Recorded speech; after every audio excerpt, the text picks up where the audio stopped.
entrar nessa estrutura tão micro, mas com tanta coisa para falar, né? Bom, a gente viu todo o néfron, a gente falou de todas as reabsorções e secreções que acontecem em toda essa estrutura aí. Aí falta falar um aspecto que eu já tinha comentado em vídeos anteriores, que é um mecanismo importante que vai acontecer no néfron, que é o chamado mecanismo contracorrente. Esse mecanismo contracorrente, gente, ele vai ser importante por quê? Porque ele vai estar envolvido na questão de determinar o grau de concentração da urina que é produzida. Se vai ser produzida uma urina mais diluída, ou seja, mais aguada, ou uma urina mais concentrada, tá? Mais carregada de soluto e, portanto, com menos água. E, geralmente, urinas mais concentradas são também em menor volume. E essa produção dessa urina, se é mais diluída ou mais concentrada, né? Qual é o critério disso? O que determina isso? Vai ser a demanda corporal, quer dizer, vai ser a situação do corpo, do plasma, né? Como a gente viu, a urina ele é um derivado do plasma, né? Do sangue, é um filtrado de sangue. Então, se a gente tem um sangue que está tendendo a estar mais concentrado, ou seja, com menos água, uma pessoa pensa desidratada, você vai ter esse sangue mais denso, né? Uma tendência à redução de volume, porque reduz a água, ele mais concentrado, ou seja, tendendo para uma situação que a gente chama de hipertônico. E aí a urina, obviamente, ela vai ser um reflexo disso, ela vai ser mais hipertônica também, né? Porque se está faltando água no corpo, o organismo não vai deixar o pouco de água que tem ser perdido na urina. A gente tende a reter mais água, tá bom?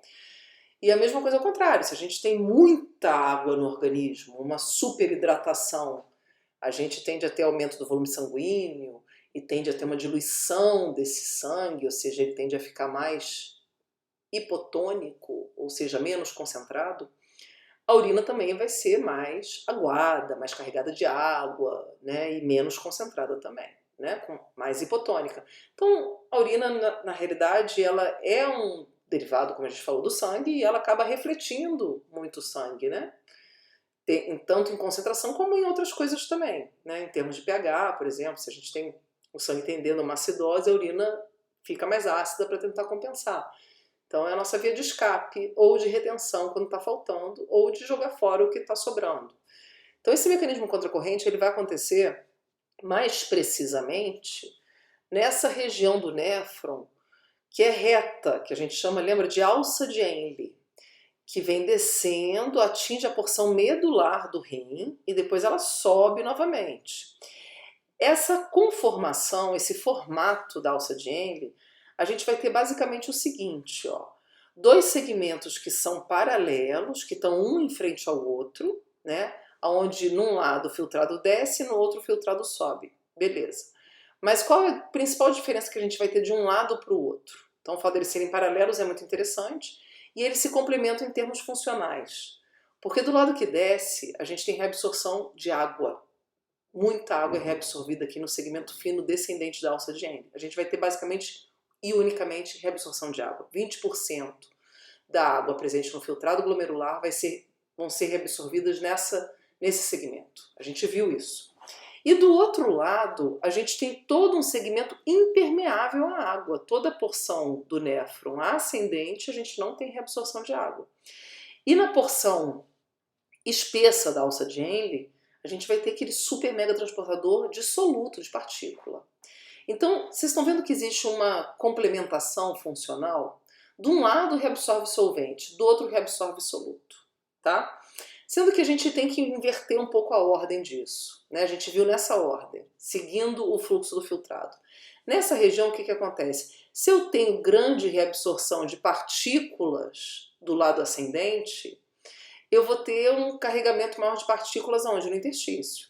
Isso vai fazer com que esse interstício fique mais hipertônico, carregado de partículas, sódio, cloreto, potássio.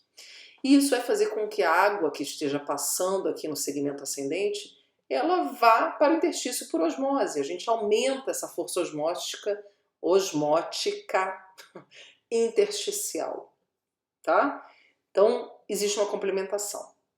Vamos entender um pouco melhor isso? Preparei um desenho aqui meio tosco para variar, mas para tentar facilitar o entendimento desse mecanismo. Então é o seguinte, vamos ver aqui, ó. Então aqui, olha só, gente, eu que fiz isso aqui, né?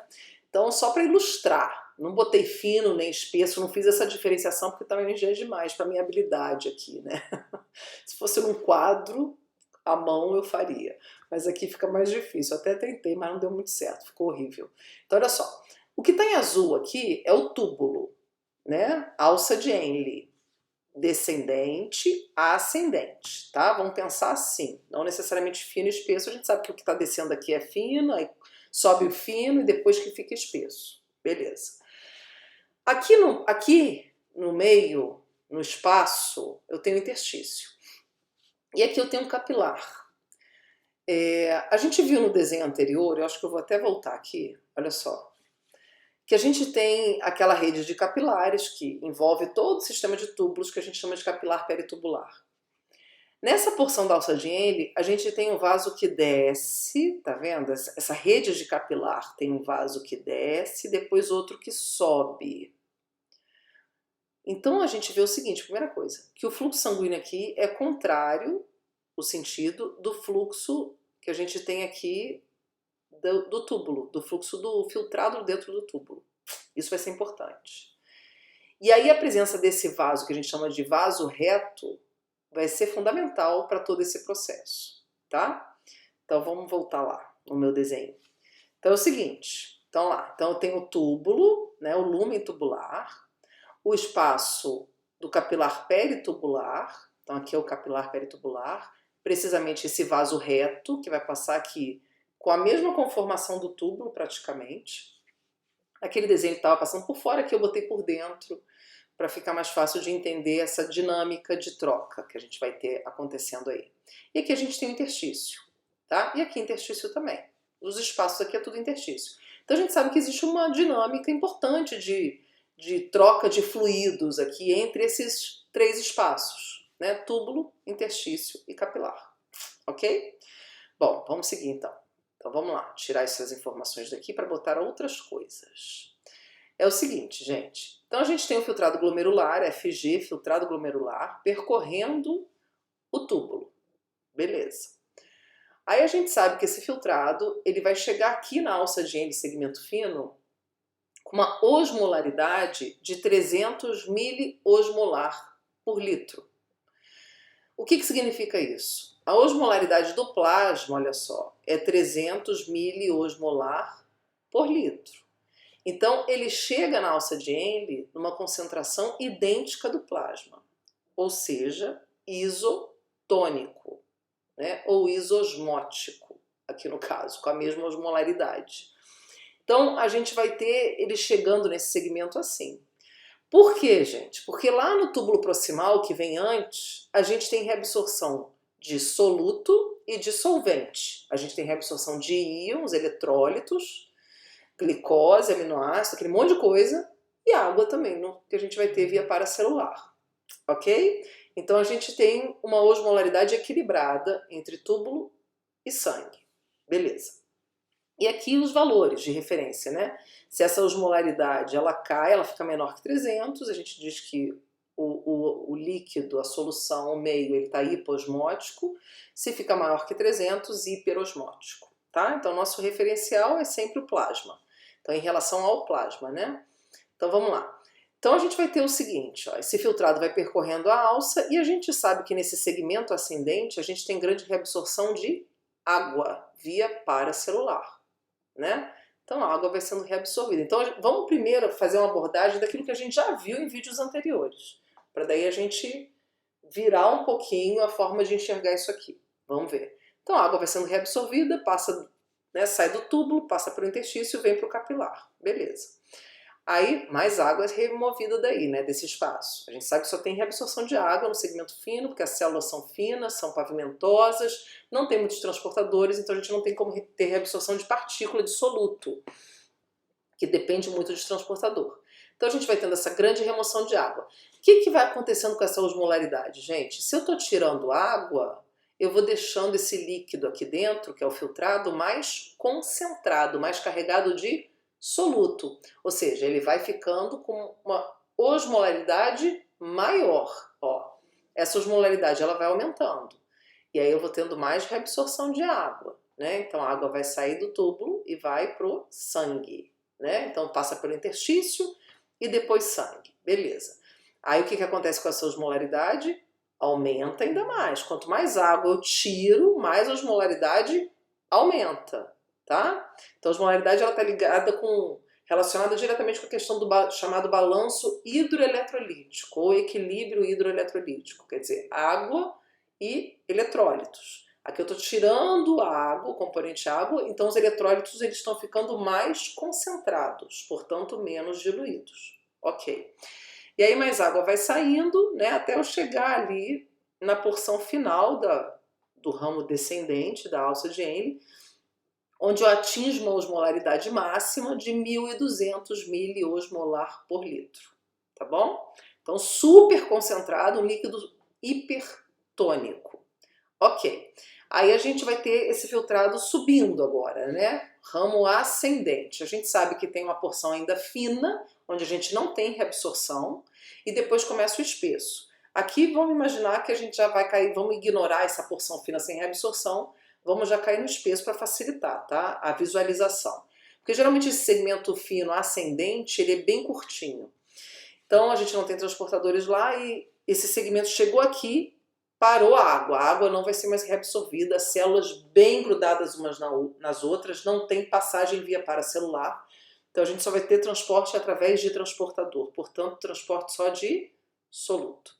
Aí a gente vai ter esse filtrado subindo, e aí os solutos estão lá, ó, então essas bolinhas que eu botei aí, ó, é só para representar e ilustrar, tá? As 3 partículas que vão ser mais reabsorvidas aí, no segmento ascendente espesso da alça de Henle. Sódio, potássio, cloreto, que são aquelas partículas que vão ser reabsorvidas por aquele super mega transportador que a gente falou, que eu falei que é o mais poderoso de todos, né? Que vão transportar 4 partículas cada vez que ele funciona, tá? Onde a gente vai ter o maior transporte de partícula, o maior transportador com maior capacidade de transporte é no segmento ascendente espesso da alça de Henle. Beleza. Aí lá a gente vai ter esse transportador super megasônico que vai puxar esses eletrólitos e tirar eles de dentro do túbulo e vai jogar para o interstício. Beleza? Então ele vai ser transferido para o interstício. O que vai acontecer com a osmolaridade aí dentro? Então a gente só está falando da osmolaridade por enquanto de dentro do túbulo. Olha lá, ela começa a cair, porque eu estou tirando o eletrólito, né? Então eu vou começar a ter esse líquido ficando mais aguadinho, vamos dizer assim. Tá bom, gente? Ó, então, de novo, a gente vai ter mais eletrólito saindo, porque esse transportador tá o quê? Tá trabalhando e tá transportando, que é o que ele faz. E transferindo esses eletrólitos para o interstício e do interstício para o sangue, né? E isso vai tornando esse ambiente aqui, tanto intersticial quanto plasmático, também mais carregado em eletrólito. Vamos ver isso já já. E aí, à medida que ele vai saindo, então vamos olhar para o túbulo primeiro, né? A gente vai tendo essa osmolaridade caindo. Então ela aumenta no ramo descendente, atingindo o valor máximo aqui na curvinha, na porção mais medular aqui do néfron, né? E aí depois ele começa a cair por remoção desses eletrólitos. Olha lá, tira de novo, né? Vai tirando, e aí o que vai acontecer com a osmolaridade? Vai caindo. Tá bom? A gente vai tendo essa redução acontecendo de maneira gradativa. Bom, aí o que acontece? Agora vamos olhar para o vaso sanguíneo. No vaso sanguíneo, gente, o vaso reto, a gente vai ter o fluxo contrário, ó, no sentido contrário, se comparado com o fluxo do filtrado dentro do túbulo. O sangue está percorrendo assim, ó, nesse sentido, né? Então aqui do lado, descendo aqui no lado direito, subindo aqui no lado esquerdo. Né? Quer dizer, o contrário. Descendo no lado esquerdo e subindo no lado direito. Para quem estiver assistindo. Enfim, vocês entenderam, né? Ele vai estar no sentido contrário. Ó. O fluxo vai ser inverso. O que vai acontecer aqui? Olha só. A gente tem um sangue que chega aí 300 miliosmolar, que é o valor de referência da osmolaridade plasmática. E aí esse sangue começa a receber eletrólitos, né? Lembrando que eles passam primeiro pelo espaço intersticial e depois para o sangue. Essa passagem dos eletrólitos por aqui, gente, no interstício, vai deixar todo esse ambiente aqui no meio também, tudo carregado de partícula, né? Então ele vai sendo transportado, através daquele transportador megassônico, e isso vai fazendo com que a osmolaridade no plasma aumente, ela vai aumentando, ó.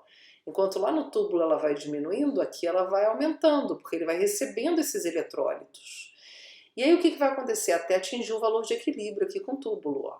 A gente vai ter o mesmo valor aqui nessa região de osmolaridade, tá? Atingir um valor máximo aí. E aí a gente vai ter aqui na curvinha, na subida, agora já começa a entrar água. Se começa a entrar água, o que vai acontecer? A osmolaridade vai caindo, ou seja, eu vou diluindo esse sangue novamente. Então primeiro eu concentrei o sangue com os eletrólitos que foram reabsorvidos no segmento espesso, e depois esse sangue começa a diluir novamente, a sofrer uma diluição, porque eu tenho água entrando, né, no segmento descendente, ó. E aí eu vou voltar para quê, gente? Para aquela osmolaridade de referência, que é 300 miliosmolar. Então essa porção aqui do néfron é onde eu vou atingir os maiores valores de osmolaridade, tanto no túbulo quanto no vaso reto, que passa aqui. Ele chega a 300 e vai sair 300, o sangue. E aí o que vai estar acontecendo aqui? Eu vou ter esses eletrólitos, no momento que eles entram aqui, graças à presença, esse aumento da osmolaridade, isso que movimenta a água para cá para dentro. Eu vou ter essa água sendo puxada por osmose, tá? E aí a gente pensa o seguinte, ó, se eu tiver menos eletrólito no filtrado, eu vou ter menos eletrólito também sendo transportado aqui, porque vai ter menos, né? Se eu tenho menos no sangue, eu vou ter menos no filtrado e, consequentemente, eu vou ter menor reabsorção no néfron. Concordam? Porque se tem menos, vai ter tudo menos, né?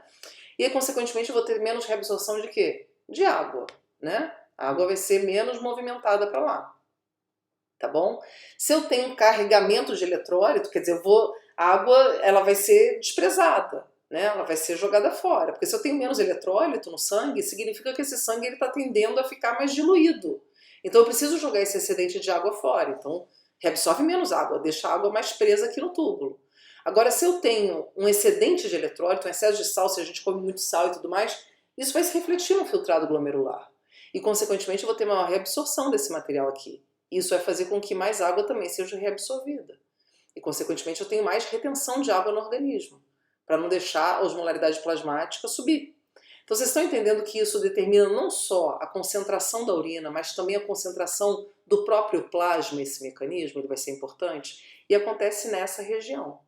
Tá, gente? Então é um assunto, assim, bem extenso, né? Assim, em termos de complexidade, ele pode ser abordado de uma forma mais intensa. A gente ainda tem a questão da recirculação da ureia que acontece aí e que vai ser importante. Ela é reabsorvida lá no ducto coletor, ela vem parar nesse interstício aqui e vai contribuir com isso também, com essa reabsorção de água, tá? Só que não vamos falar dela, vamos ficar só no basicão para facilitar essa compreensão.